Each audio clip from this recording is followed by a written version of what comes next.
and my engagement skyrocketed. I don't know if you guys know, but your girl is a little famous, okay? She's a little famous out here.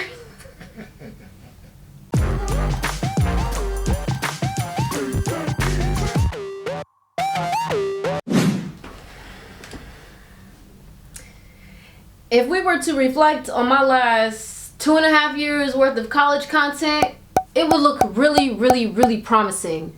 But the gag is, I didn't go to college for the degree, I went for the experience. So when I say experience, of course I'm gonna talk about the craziness, the parties, the alcohol, the women, okay? But I also mean the good things like networking, accreditations. I was a poet laureate of my old school North Carolina A&T for a whole year. I also did a lot of other things in that whole system that they had going on. I was very well known. I had a lot of opportunities. I had a lot of sponsorships.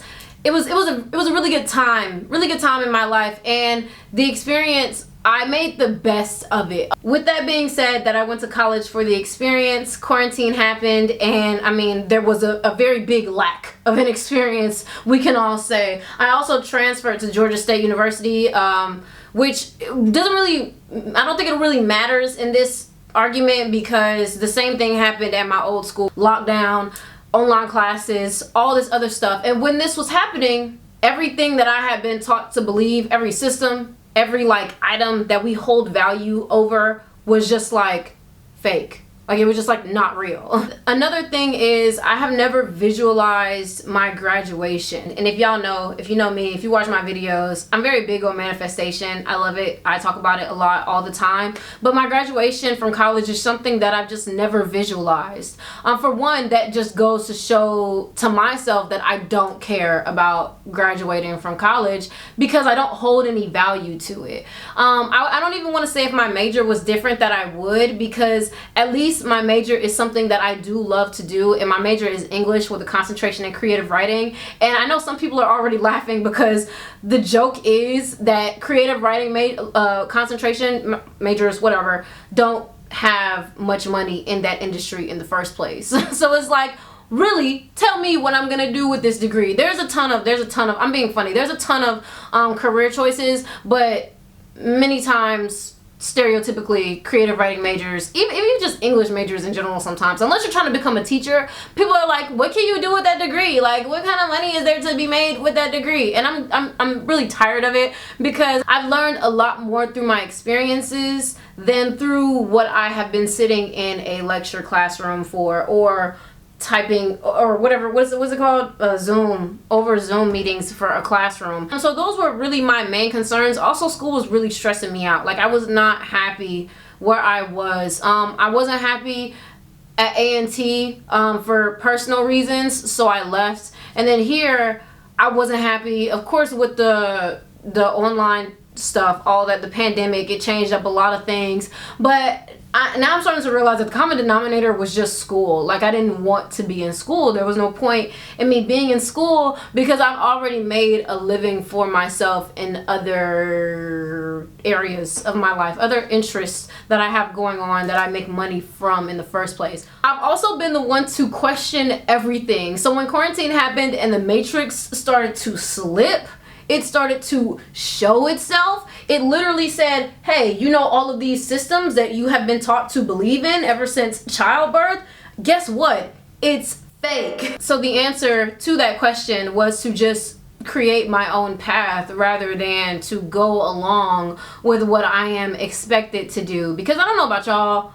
but I have always been the most unconventional member of my family. I'm the one that's gonna ruin Thanksgiving. I'm the one that's gonna ruin Christmas. I'm the one that's gonna tell you about your sexist tendencies and how you should not whoop your kids at the worst time possible, because that's just who I am. And so long people were like downplaying, like, ew, you shouldn't say that, you shouldn't do that, you need to be quiet, don't tell adults about themselves, like, who are you, you're a child. But now I'm like, no, like, I should embrace that part of myself and stop listening to everybody, especially my family. Another thing is, I don't know about y'all, but my TikTok is just covered in like spirituality videos and like the occasional aesthetic room tour, but it's like that it's like that kind of content, and then it's like that content with that trend that's like, tell me something that is illegal to know, or you shouldn't know it because it should be illegal, something like that. You guys know what I'm talking about, because my audience is dope. Y'all are cool like that. But I seen one video in particular that was talking about what's that nigga name?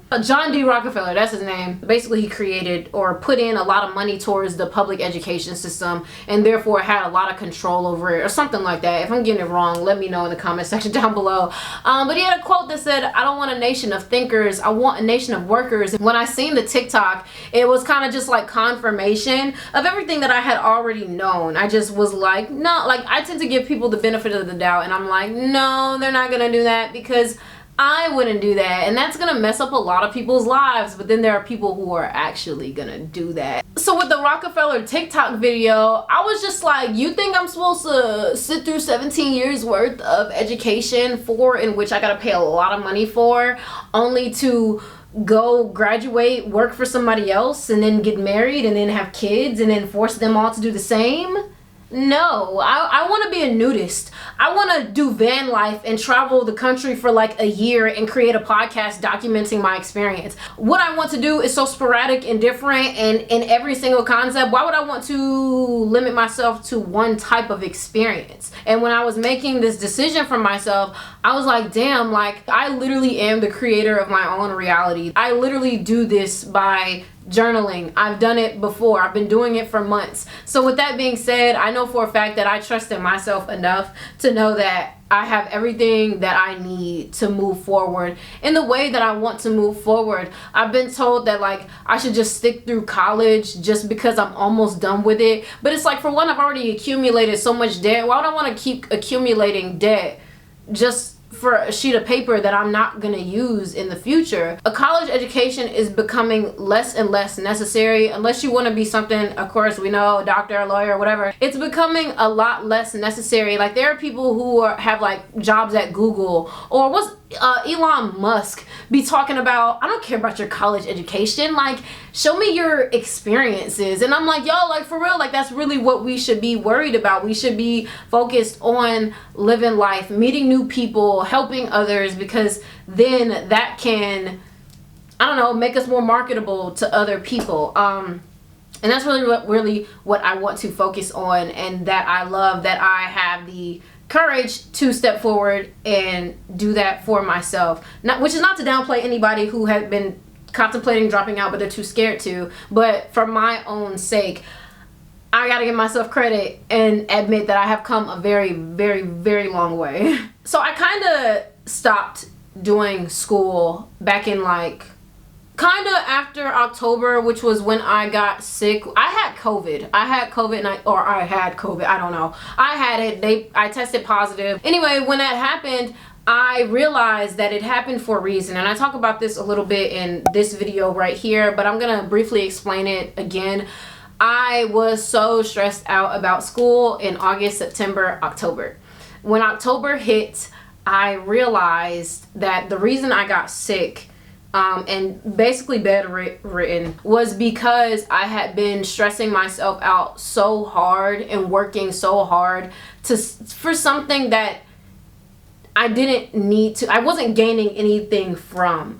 I definitely feel like things happen for a reason, and when I literally looked back and noticed that the second I got sick and I had to rest and I got excused from all of my stuff from my teachers, I started to do what felt right, and what felt right was like yoga in the morning, healthy breakfast, reading, like filming for YouTube if I had enough energy, just simple things like that you know you might do like on a lazy day. But I was just like, this is the life that I'm supposed to be living, rather than stressing out because of one fake assignment after the next. I really took that as a sign. I didn't completely stop doing school. I was doing school up until like November, and then after that like I said, I have a high GPA. I get really ahead in my classes, so I don't really like stress about grades anymore. And that was also a thing when I got sick. I stopped stressing about my grades at all. Like I completely didn't care about it because I knew I would be fine. Like I have like A's. I finished last semester with A's and I stopped doing school in November. That also tells me this is fake. Like, what? How could I just stop doing it and I still succeed? Like, anyway, that kind of served as a wake-up call for me to really do what felt right. And when I started to do what felt right, the abundance just flowed in. My YouTube and Instagram content, I was content with it. I actually liked it and my engagement skyrocketed. I don't know if you guys know, but your girl is a little famous, okay? She's a little famous out here. After I got content with my YouTube and Instagram content, I did numbers. I started doing numbers on all my apps. I started doing numbers on Instagram. I hit my first post that has over 1,000 likes. Then I posted my last video onto YouTube, which has over 222,000 views. And I surpassed 10K subscribers, and now will probably be very, very close, or if not at 20K by the time this video uploads. And my TikTok started doing numbers because I posted one little trendy video of me responding to one of those tell me about a time when you blank type videos, and now I gotta start making TikTok content. But this all happened when I started to do what felt right, when I stopped being overly concerned about the way that my content looked, or my thumbnail, or my Instagram pictures, or the videos that I posted on TikTok. Like, the second that I kind of let go of all the stress that doing the things I loved brought to me, the universe was like, hey, she got it, she figured it out, you know. So I'm very excited to keep on going with this next chapter in my life. So that goes to show that when I started to do what felt right, abundance flowed in. But also when I released what did not feel right, the abundance was like, okay, right there at your doorstep, ready to receive. And you guys seen that video of the dude, oh my god, I forgot what kind of video it was, but he was like, why we going so fucking fast? Like, that's what I felt like. I was like, wait a minute, the category this week is numbers, because I didn't look at my YouTube analytics, I think for like almost a week. It was like 5-6 days after I posted my last video, and when I opened it, I was at like 9,700 plus, and I was like at like 50K views on that YouTube video. But I was like, what? Like, what? I was like what is going on? Like, what happened? I was like, for one, whenever I open an app and I get hella notifications, I'm like, who exposed me? Who exposed me? Let me see who. That tends to be my typical reaction. Right before I seen my analytics for that video, two things had happened. One of the things I made a TikTok about, which is what I'm about to show you guys right now. Where are you now compared to where your bully's at? This showed up in divine timing because I just seen my middle school bully for the first time in 7 years. I live in a luxury apartment in the city, and I have a studio here. One of my friends is a producer, and the bully is an aspiring rapper, emphasis on aspiring. So they come here for a studio session, and I have to let them into the building, and the second she sees me, she looks me in the face and then looks down at her phone and does not make eye contact again. After their session, I go and talk to her because, you know, just for the sake of my inner child, I would like to know why she did what she did. She tells me she doesn't remember any of it. Now I'm pretty sure that she was lying and embarrassed, because I live in a beautiful ass city apartment and my YouTube channel is growing hella fast. She still lives in her mom's house in our small suburban town that's like 30 minutes outside of the city.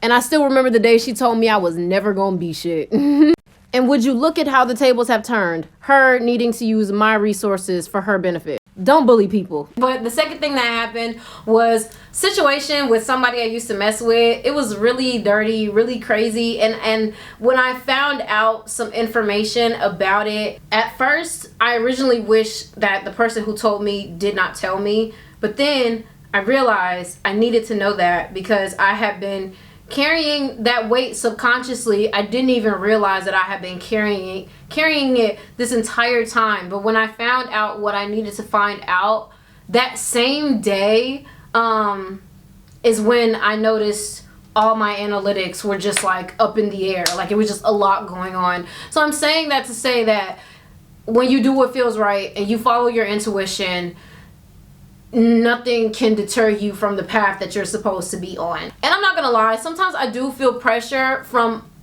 family members, let's be honest, family members, about my decision to get out of school, to stop going. But it's fading very quickly, because it's like, how are y'all gonna tell me what is best for me? You know, like, y'all don't have my intuition, I have my intuition. And my family also does not know what I got going on. Like, they think they know, but they don't know what I got going on. So which is to say that my situation is a lot better than what I bet that they even think it is, because of course, while, you know, older people grew up like without YouTube and like don't really understand, like, they see people making a living off YouTube, but they don't really understand how that's going down, like how that works. Because I still have people in my family asking me, how do I make money from it? And I'm like, AdSense, monetization, therefore revenue. Like, there it goes, right there. There's the equation.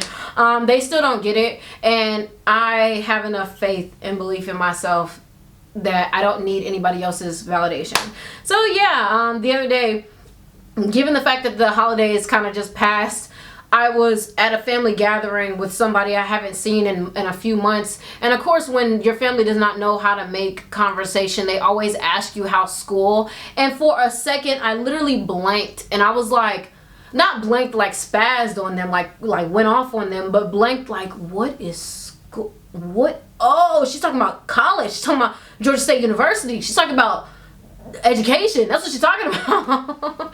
And it was so funny because it was like that one time in Rick and Morty, that scene where Beth and Jerry were arguing, and Jerry is like, I once seen your father forget the word human the other day. Like, what how are you defending him? And that's kind of how I felt. Like, sometimes I'll really forget that, like, school is a thing, and because I'm just in my own world, I'm just doing my own thing, I'm just doing what feels right, you know what I'm saying? So somebody asked me how school, and I was like, what? Oh, school, like, that's what she's talking about. But yeah, so that's literally what's been going on over here. As you guys seen, or if you're new, you probably didn't realize, but I did change my channel name to just Trinity, which is actually my government name. I was going by Ren because I was having an identity crisis for like a few years. I didn't really know like what I wanted to go by, and if you guys watched my previous videos, especially my spiritual videos, you'll kind of understand, because I talk about it in very big detail through those videos. But I feel like 2021 new year, new me, is the year that I stop doing things for other people and start doing things for myself, which is basically what this whole video is about. So I really hope you guys enjoy it. I really hope you guys can relate. I really hope you guys can find some comfort if you are in the same situation. I think that is all. I really hope you guys enjoyed this video. Please comment, like, subscribe, and as always, and you guys will see me in the next video.